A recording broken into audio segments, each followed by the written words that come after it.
বৃষ্টি এসে বুঝিয়ে দেয় ঘরের চালের ছিদ্র কোথায়, আর বিপদ এসে চিনিয়ে দেয় আপনার আপনজনেরা কোথায়। আমি আর কিছু শিখি বা না শিখি, তবে একটা জিনিস খুব ভালোভাবে শিখেছি, চাইলেই কারো আপন হওয়া যায় না। টাকা পয়সাকে বানানো হয়েছিল ব্যবহার করার জন্য, আর মানুষকে সৃষ্টি করা হয়েছিল ভালোবাসার জন্য। অথচ মানুষ টাকাকে ভালোবাসে আর মানুষকে ব্যবহার করে। তুমি বদলে গেছো, তাতে আমার কোনো দুঃখ নেই।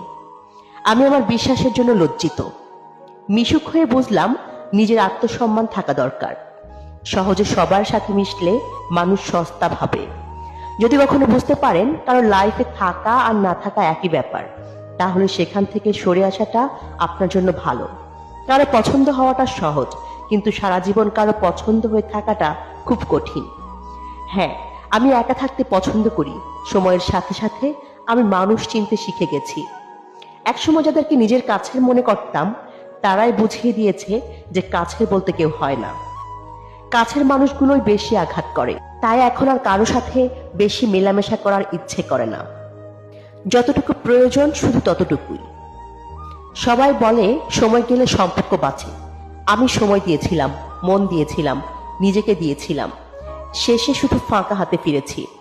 কারণ মানুষ চায় সুবিধা, সময় না।